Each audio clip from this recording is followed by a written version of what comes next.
key Senate vote that is expected today that could pave the way for a sweeping new immigration reform bill. Senators say that 60 votes are what they would like to see to end, well, they would need 60 to end debate. Some of them think they could get 70, which would obviously be a more decisive victory in the Senate. It would send it on to the House with a little bit more momentum, perhaps. Karl Rove is a former senior advisor and deputy chief of staff to President George W. Bush, of course, and also Fox News contributor. Karl, good morning. Good to have you here. Thanks, Martha. Morning. What do you make of this? I mean, it looks like it's got some momentum, obviously, in the Senate. Some people are saying that it's too much of a rush, that they want more time to read the additional 100 and some odd pages from the Corker-Hoeven amendment. Where has all this looked to you right now? Well, first of all, there will never be enough time for some members, and this amendment from Senators Corker of Tennessee and Hoeven of North Dakota is 119 pages. It's been laid out since Friday. It's relatively easy to read.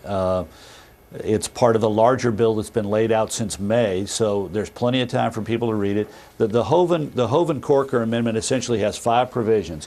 20,000 more Border Patrol, they're roughly 21,000, I believe, today. Right. $4.5 billion additional for border security measures. A guarantee of 700 miles of pedestrian fence along the border. We now have 350. And then it requires an implementation of what's called an entry-exit system for visas.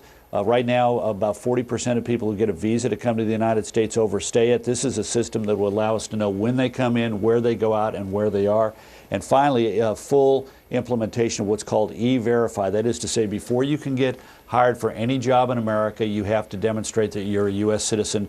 And it's relatively easy, but an employer has to go online, check your identification, and make certain that you're a U.S. citizen and can be employed. And these are the measures that are contained in the 119 pages. But look, anytime you touch immigration law, it's complicated.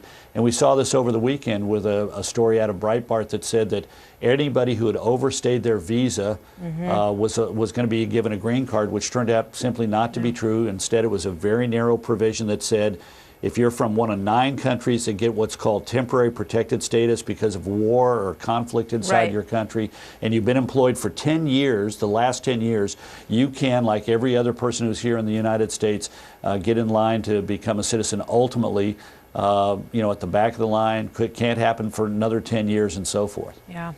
All right. So that's the clarification on that.